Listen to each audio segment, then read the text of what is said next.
Hey, I'm Unfa. In the previous video, I told you why I use open source software and Linux for music production.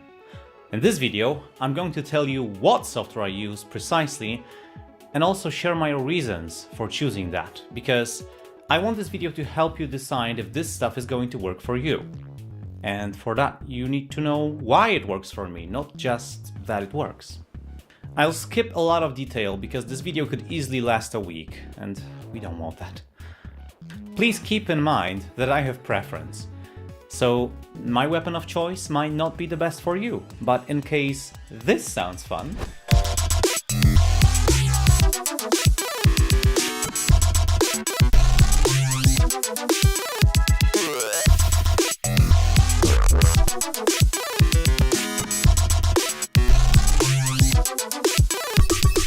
my current toolchain might be a great starting point for you.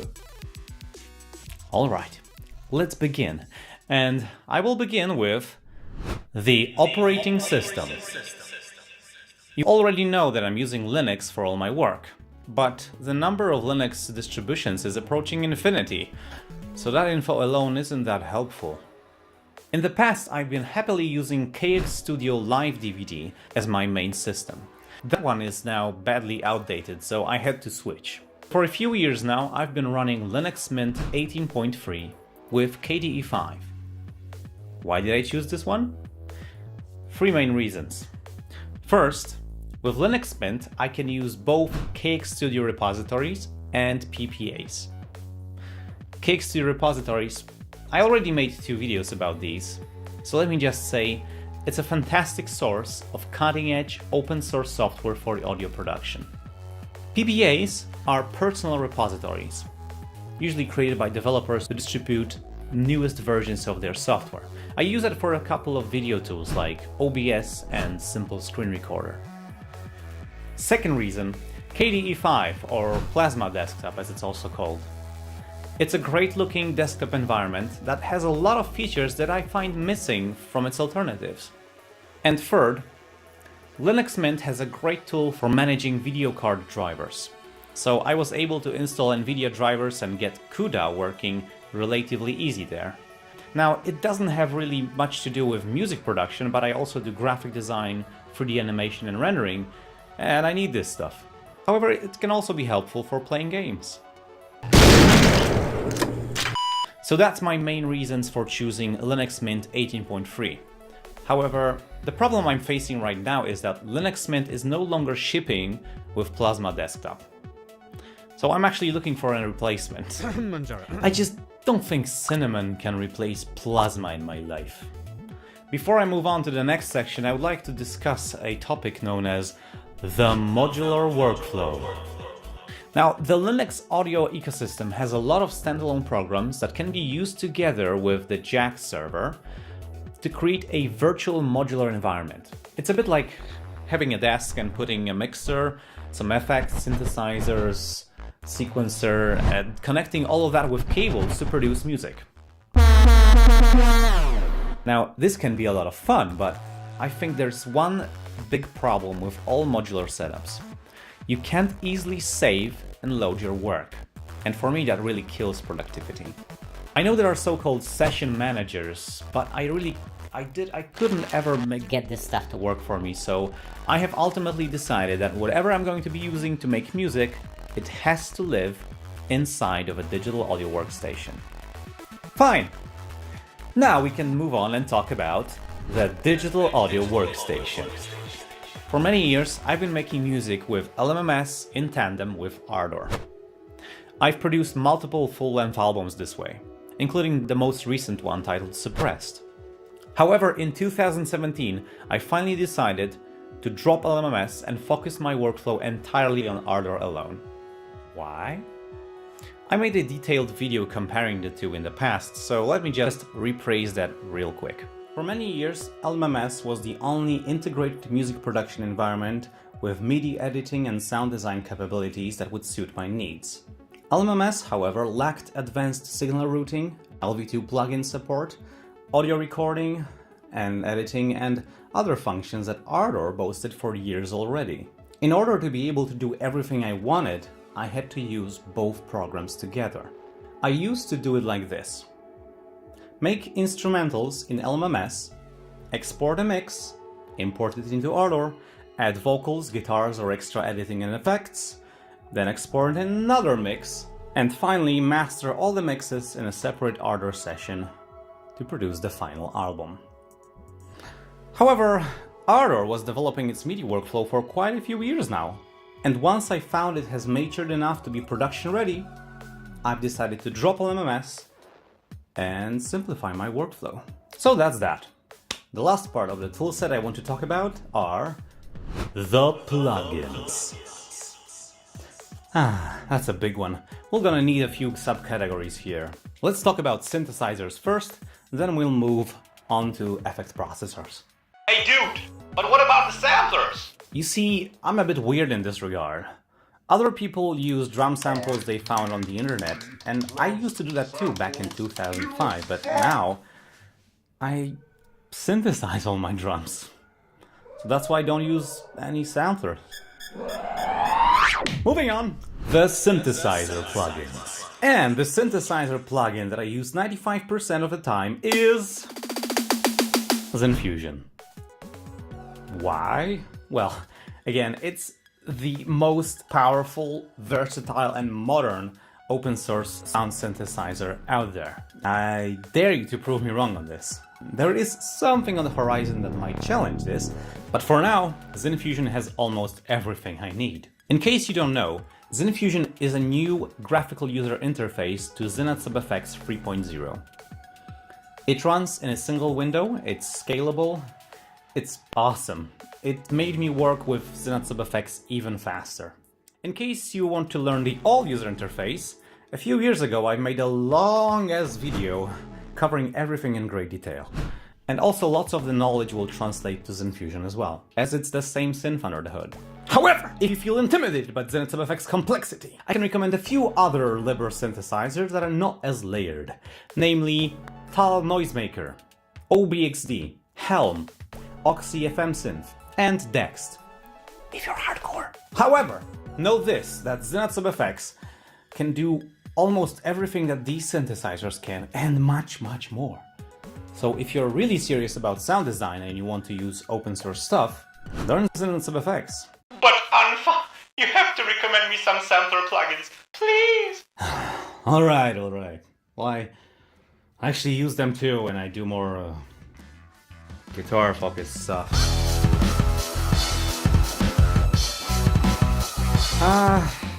Okay, so let's talk about the sampler plugins. You can use Hydrogen drum kits installed on your system using a plugin called DRMR Sampler.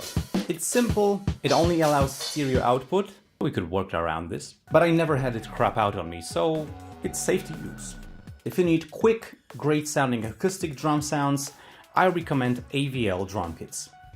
These are LV2 plugins encapsulating acoustic drum kits created by the AV Linux project. These come both in stereo and multi-channel variations and are integrated extremely well with Ardour. They are black boxes, however, so you can't swap out the samples, but that's the point here. Another plugin I used is Fabla. It's a simple but nice looking sampler from OpenAV Productions, single layered. I have experienced some problems with it, so I wouldn't call it exactly rock solid, but I like it. There's also Fabla 2, which has awesome functionality, but is unfortunately still far from being production ready at this point.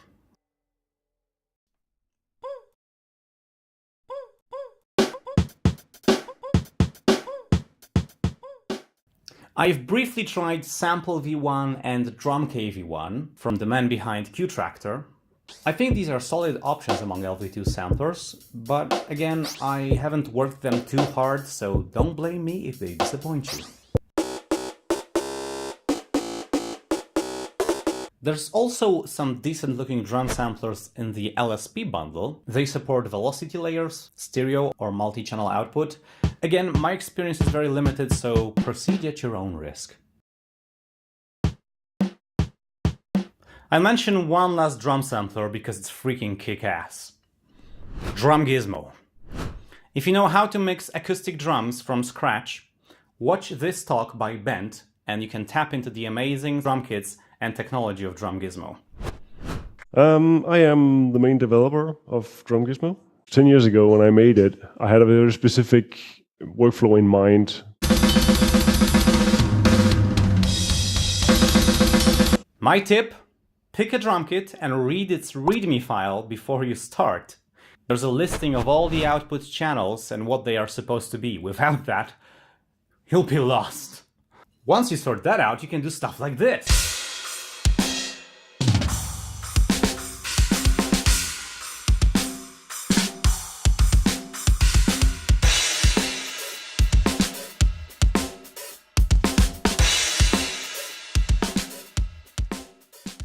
Alright, enough drum samplers for one video.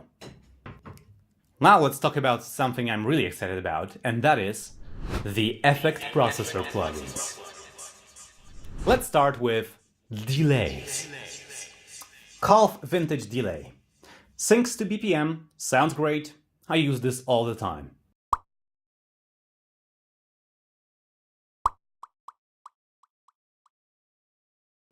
A delay.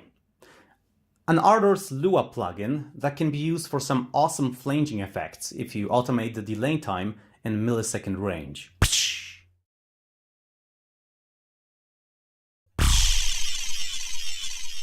Delayorama. A great plugin for creative effects that can deliver up to 128 delay taps, each with procedurally generated delay time and amplitude.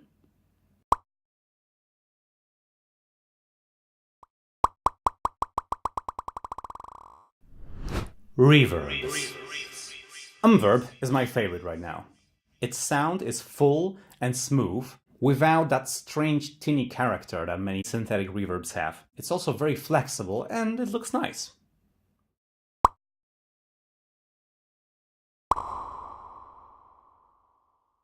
GX Zeta Rev 1 Stereo. This is a Guitarix interface to the famous Zeta reverb by Fons Andriensen. It sounds awesome. It's quite flexible, though it won't replace Umverb for me because you can't make it small enough.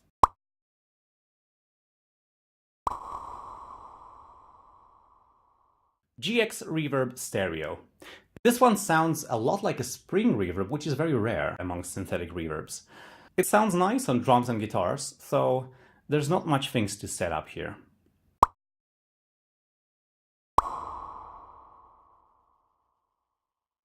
EQs and filters.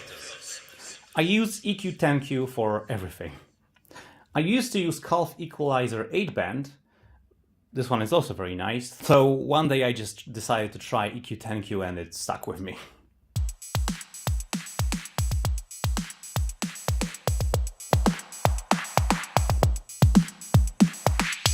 Calf filter. I use this one all the time to reveal sounds with the low-pass modes, or to add motion to my bass patches using notches and bandpass modes.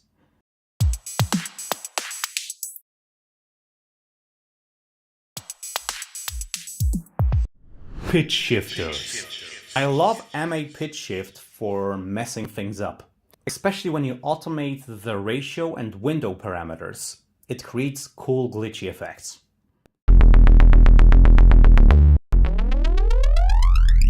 I would recommend rubber band pitch shifters for more traditional pitch shifting, as they allow precise musical control of the pitch, and they also sound pretty good.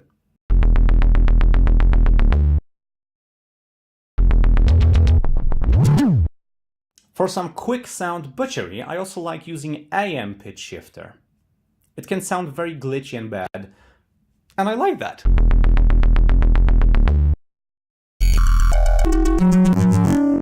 Distortion. Wolf Shaper. I've made 3 videos about this one already. It's extremely flexible and can be used just as well for gentle saturation as for head-splitting distortion.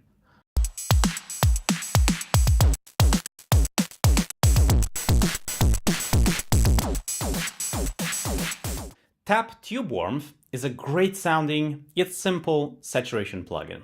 I love it on bass and drums. Don't be discouraged by the lack of a custom graphical user interface. Also, Calf Saturator is based on the algorithms of this plugin.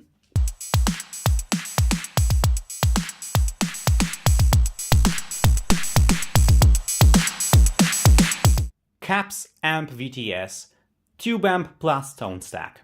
This is a great all-in-one plugin for guitar distortion.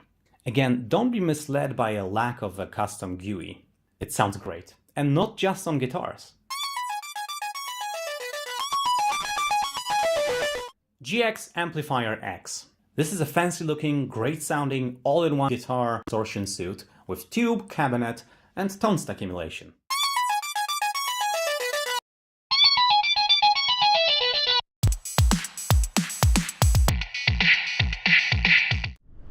Dynamics processing.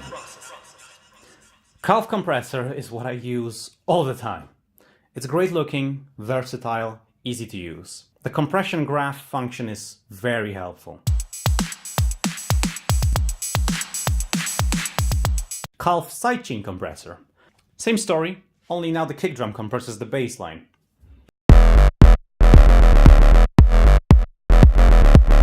Calf limiter. I put this on every master bus I see.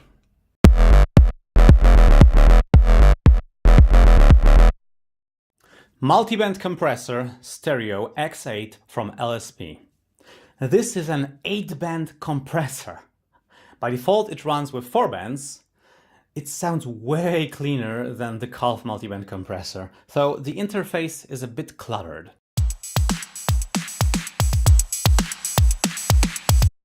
Calf de-esser. I put this on every vocal track, and sometimes on bass and lead tracks as well, if the highs are getting painful at certain notes. There's a neat trick for you. Super smelly shampoo spice. Super smelly shampoo spice. Sidechain gate stereo from LSP. I use this to gate pads or vocals with a trigger synth. Like this. Super smelly shampoo spice.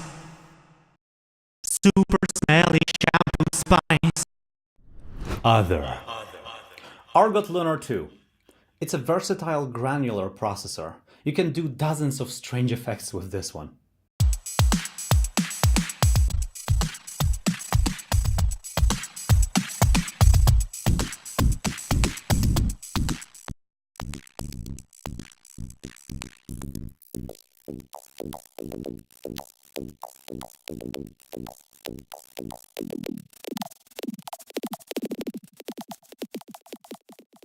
Noise repellent. This is a real-time denoising plugin. It has some latency, but Ardor can cope with that. Bad quality voice recording. Testing. 1, 2, 3. Bad quality voice recording. Testing. 1, 2, 3. Tal Vocoder 2. This is a simple yet powerful vocoder that won't kill your CPU. Bad quality voice recording. Calf vocoder. A fantastic vocoder that might actually kill your CPU. Bad quality voice recording. Autotune. This one is great for either monitoring your vocal performance quality or fixing it. Super smelly shampoo spice. Super smelly shampoo spice. Or creating these weird synth-like vocal lead lines by using the auxiliary MIDI input.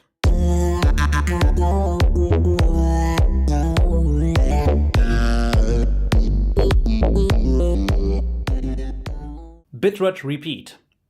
Great for glitchy repeating effects. Very versatile. Don't be scared off by a lack of a custom graphical user interface. Bitrate tape stop. Likewise, very useful for this one iconic effect. Tapes. Alright, let's cut it here. There are dozens more that I'd love to talk about, but this video is getting a bit too long. In the future videos, I'll take a closer look at the plugins I mentioned here and some other ones as well, to help you get the most out of what the free and open source audio ecosystem offers. Thanks for watching. I hope this video was worth your time. I also want to thank all the Patreon supporters who are enabling me to make videos like this one. If you'd like to join them and help keep this show going, please go to patreon.com/unfa. That's all. Now go and make some music.